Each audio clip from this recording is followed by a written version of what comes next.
If you're in Seattle, and you need to buy or sell a home, we'll be right there for you. Because we're the realtors that you can trust. So go to ronanddonsitdown.com.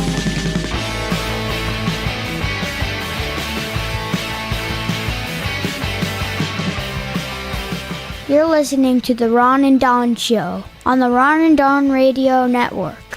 Hey, you guys, what's going on? It's Ron and Don with Ron and Don Real Estate Only Show After Dark. Late Night with... Since late night, there's a slot open. We're going to see if we can take our real estate show. My phone has not been ringing for What's that job. Late Night with Ron and Don Real Estate Only Show. Well, Perfect. Let's give it a try. We're going to work on it. Yeah, we're going to work on it. Anyway, what are we talking about on the Real Estate Only Show? And right now, if you're listening to us late night, it's a late night show, isn't it? You can see the video because I have a visual aid here at the whiteboard on Spotify video or on YouTube. So many times when we are doing a Ron and Don sit down, people if they're doing a transaction that is this big, you're going to do some research. So you read articles maybe on the Wall Street Journal, the Seattle Times. And so people are gathering information about real estate in the market. They want to know what the market is like. It's very important because we're dealing with hundreds of thousands, sometimes millions of dollars. So I get that, and I appreciate that people want to educate themselves. So I saw this story in the Seattle Times, and I grabbed a screenshot of it. And the title is, I'm showing it here on the video, Seattle. I'm going to read exactly the headline from the Seattle Times. Seattle area home market tips in favor of buyers, but not in Shoreline. This is from May 15th, and it's written by Victor Whitman. And there's a picture of a man with a child on a shoreline. Correct. Yeah. And in defense, we don't know if it's in Shoreline, but they're on a shoreline. Could be on it. Could be. We don't know. In fairness to Victor, he may not have written that headline. But I read the article, and I kept waiting in the article for him to explain to me how the market has tipped in favor of buyers. Yeah. Because the headline says Seattle area. So I'm saying this is the whole area of Seattle. If you want to read it, we're on Spotify and YouTube, and you can watch us right now, even when it's not late night. So I said, I pay close attention to this. Please explain to me, Victor, how the market is tipped. Mm-hmm. And so, but not in Shoreline. So it's not in the article. Nowhere in the article that I could find, it says, here's how the market has tipped to buyers. Because if I'm a buyer and I read that, I'm going to go, holy cow, this is great news. The market's tipped. Yeah. And so I read the article, didn't see it. So I said, I'm going to go in and see if I can duplicate the claim made in this article. And I think this is important for people because when you're dealing with a real estate transaction and you sit down with us, Don and I, a lot of times, and Don did this happen a couple weeks ago, we had a deal, a pending transaction right in our hand, basically. And you said, I'm going to tell you the truth, and it might mean that you don't hire us. But my job is to tell you the truth and not what you want to hear. And then we didn't get hired. You told them the truth. We haven't heard from them since. Right. And so I want to tell you the truth about this. So when you say something like a market tips in favor of buyers, that means something.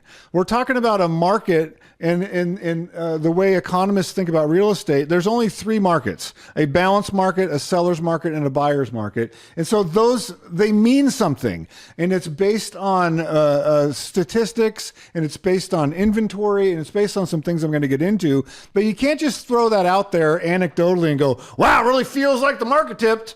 Or Don and I just did a listing where we had an escalated offer. Doesn't mean because of one house that I can say a definitive statement about an entire market. Is that the one today? No, the other one last week. Okay. So is this fake news or not? Has the market tipped? So let me explain this concept first. The way that we think about a market, whether it's a seller's market, a buyer's market, or a balanced market, is by the amount of months of inventory, months of supply. What does this concept mean? If we stop taking on any new listings today, if you could magically say no one else can list their house, how long would the current inventory last before all the houses were consumed? And so if it's 1, 2, or 3 months, that is a seller's market.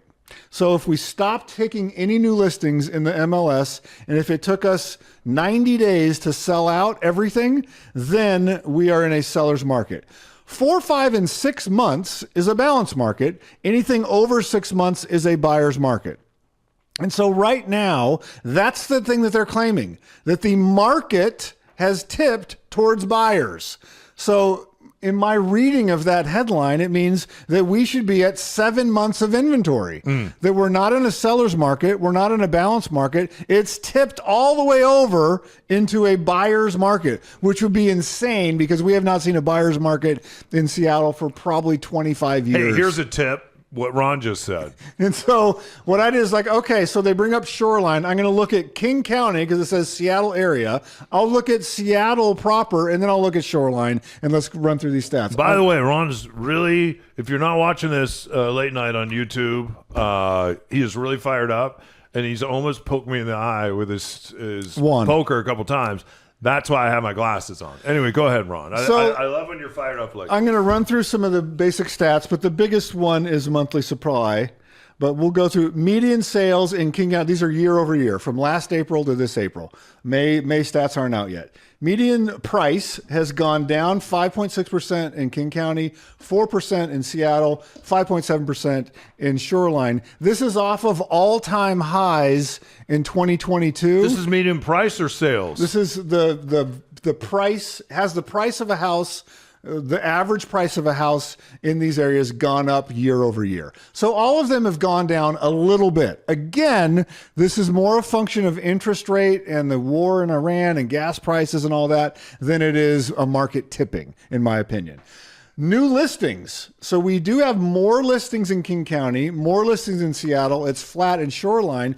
More listings can be an indicator that people are nervous about a market or wanting to sell their house more. But we need to remember that in something like Seattle, this could be 100 houses, or maybe it's not thousands and thousands of houses. Yeah, and historically we've been seeing over the past couple of years no listings. And so the fact that listings are up for a market is actually a good thing, that there's more for buyers out there. There's more selection out there because there's been zero selection. And so Seattle Times has been super vocal in saying we need more housing. We need more listings. So the fact that there's more listings coming on is good. Pending listings, it's up in King County, up in Seattle, up in Shoreline. That means that there's buyers out there buying houses because we have more listings and more of them are being pending. Closed houses, though, have gone down in King County, down in Seattle, and they're flat in Shoreline. So a little bit of murky data because this doesn't represent thousands of houses. It's dozens of houses. Days on the market. This is interesting to me. So the days on the market, it's up 66% in King County. That means it went from 22 days to 29 days. So we're talking one extra week. Yeah. In Seattle, it's 42% increase. Went from 7 days to 10 days. Mm-hmm. So like we're talking 3 days there. Yes, that's a 42% increase, but it's 3 days. And in Shoreline, it's down 32%. So it went from 31 days to 21 days. Mm-hmm. So you're still on longer in Shoreline than you are in Seattle by twice as much, but it's a decrease. So Shoreline's really popping. Okay, so it dropped by 10 days. Months of supply. Here's the big one. The market. Market tips in favor of buyers. The months of supply in Seattle is up 40%, from 2.7 months to 3.8 months. This color that I color coded this. So we're still technically a seller's market. Seattle, it's gone up 30%, 3.3% to 3.9. It's still right under balanced. So still a seller's market. This one's gone up 4%, 2.2 to 2.3. So Shoreline is a seller's market. And so, yes, it's saying not in Shoreline, but not in the other areas either. Yeah. All three, King County, Seattle, and Shoreline, are all still sellers' markets. I wonder if Victor Whitman, who wrote this article, lives in Shoreline. Maybe. Yeah. Percent of original list price when it closes. King County, the average is 100%. The average. So people are getting, on average, exactly what they asked for. Seattle's dropped by 1.3%. 99.8%. And this is when you had, all-time highs in 2022. If you ask the right price, you're getting that price. And in Shoreline, it's 99.4%. And so down year over year. So you're still getting almost exactly what you're asking for. And then homes for sale has increased across the board, except for Shoreline, less homes for sale year over year. But the reason why I point this out is you need to understand these concepts. Because Victor, who's not a real estate agent, tells you that the market's flipped. Is that true? I don't think it is. I think we are still in a seller's market. It feels more balanced because back in COVID, this number, the month of supply, was under 1. There were some neighborhoods where it was 0.7, 0.5. I remember 0.4 months of inventory back there. It was pegged all the way to sellers, combined with low interest rates. That's when we heard those stories of 27 offers, 30 offers, incredible offers coming in. And it's not flipped. Nothing has flipped. It has moved, the needle's moved from here over to almost balanced, to the very minimal side of balanced. Are there going to be some neighborhoods outside of King County in Seattle that maybe are balanced or might be a buyer? Sure, that's possible. You go to Omak or, maybe somewhere in central Washington where you might have a buyer's market where there's 7 months of inventory. But right now, we're not even to balanced yet. Yeah. Am I being too harsh on this article and this data? No, I think though that you don't have to go to Omak to find a balanced market or a buyer's market, and we talked about it before, and we'll talk about it again. Like this couple that we were talking to, and they lived up in Linwood, and and we always talk about this, you guys. If you look at your home online and you go to Zillow, look at the 10-year projection kind of your house, and you'll see in 2022 in the spring, you'll see prices really climb in 2022. And that's because the 2.8% interest rate, and it was announced that these 2.8% interest rates were ending. And so you see in the same year... And they did end. A precipitous fall. And ever since that fall in 2022, going into 2023... there's been it's like the stock market. Again, there's a gradual climb.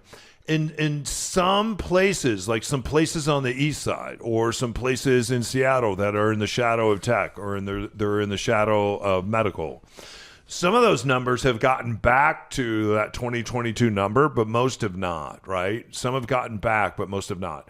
Some have now proceeded and gone past that number.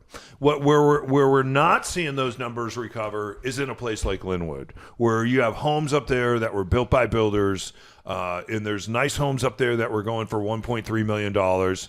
And it has to be completely turnkey, look brand new, and you're still not. If it was worth $1.3 million in 2022, it's not worth $1.3 million today. It might be worth 1.1. It's not worth 1.3. And what people are doing is saying, I remember my neighbor sold, and they don't know the time, and they don't know the reason why, and they got $1.3 million for the house. And that's what this couple was going through. They're like, well, today it's 2026. My house must be worth $1.5 million. It's like, well, not only is your house not worth 1.5, and not only is it not only worth 1.3, it's probably somewhere close to 1.1, 1.2. And if there's deferred maintenance on it, which this house had, it might be $999. It might be $850, $950, somewhere in there, and you may not sell and you may sit. So these bedroom communities, even if they're not in the shadow of tech, but they're along the I-5 corridor, or you can jump on a train and you can get to tech, and you're like, I can't afford a home on Queen Anne, but maybe I can in Linwood. Those homes are still going to sell, but you better bring that home to market, and it better be turnkey, or it better be a hell of a deal. Because people aren't throwing money at homes that aren't inspected. In 2022, you could get away with homes that selling homes, just throwing them on the market, not doing any work, and not even having the home inspected. That has flipped toward the buyer today, and that is in favor of. And I think it's better because people that bought homes then, all this deferred maintenance is coming to roost. I was in a house in West Seattle the other day, and it's like, this home has deferred maintenance, and we don't want to keep throwing money at it. We want to exit the property. And that's why we're seeing so many properties come on now. And some of those properties have deferred maintenance. So if you're a buyer, if you're an investor, now's a great time to go out there. That for the buyer, when it's not turnkey, it has begun. It's not a buyer's market, but it has begun to move. It has moved in your favor. And that's what I'll just say finally. Like if you're going to do a transaction, let's do a Rondon sit down, because I can zoom in way closer than King County or Seattle or Shoreline. We can get a radius of your house in your neighborhood with things that you could walk to, houses you've driven around, and we can show you exactly the temperature and the velocity in your area, so that you're not reading some article and just going, "Oh wow, great." It's like, maybe great, may not be great. Yeah, let's get it in right to your neighborhood. Like a quarter mile, a half a mile around your house is, I'm going to tell you and be able to diagnose with you what's going on way better than, believing a guy that's probably not in real estate. You've heard CMAs before. People have probably seen them on their homes, where your real estate agent will make kind of a book of properties and comparables that you can look at. You actually do a live CMA, which is a comparable market analysis. Which I think is really cool. What do you do in the live CMA when we we're going to do what I just described, like draw a realistic neighborhood. We had a client a couple, maybe a year or so ago, that said, "Oh, here's a house that sold for this number, a really big number." And I went and looked at the house. It was a lakefront property, 7 or 9 miles away from their house. It had similar architectural details, but our house was not on a lake. But they both had front doors. Right. And it's like, why do you think this is a comparable? Well, our house looks similar to that house. Yeah, but it's 9 miles away and it's on a lake. Yeah. So it's like, yeah, it sold for more than your house. So just let's do a sit down. We can look at the realistic things in your neighborhood and find out what your real value is. And if you're a buyer, same thing. Once you dial in on a neighborhood that you want, we're pretty good at, I looked at a house with a client in West Seattle, and I just told him, this one's going to escalate. How do you know that? Dude, I know it. I see enough houses, we do enough transactions, and that house got 13 offers. And so he's like, "Oh, wow, you really knew what was going to go on there." Another house we looked at, I was like, "This one's probably not going to escalate." And so we have a pretty good feel and vibe. We don't have a crystal ball, but we're pretty good at it. And we're willing to... I do have a magic wand, just not a crystal ball. I think there's 3 deals that we've lost in telling the truth. And this was a referral, so the people really didn't know us. And... so I was fine not to do that deal, because there's a lot going on in that house deferred that needed to be done, and they didn't want to do the deferred work and pay for it. And it's the only way they're going to be able to sell the house to get even close to the number that they want. If you're listening to this and you're talking to a realtor, you're talking to an agent, make sure they tell you the truth about price, because agents out there will ask you what do you think the house is worth, and they'll tell you it's worth that, or sometimes they'll tell you it's worth more. And the reason they're doing that is because they want the listing. Once they have the listing, they know they're going to have to ride the market down, but they're going to get their commission on a $2.1 million house versus a $1.7 million house. They just want the commission sometimes. And so the realtor that tells you the truth and may tell you that your house is not worth as much as you think it's worth, have them show you the science behind that. And that may be the realtor, the agent that you want to hire. I have a friend that just went through this, and the realtor said, "Hey, your house is worth probably," and this is a multi-million-dollar property, told him it was worth $300,000 or $400,000 more than it is. And they just went to market, and crickets.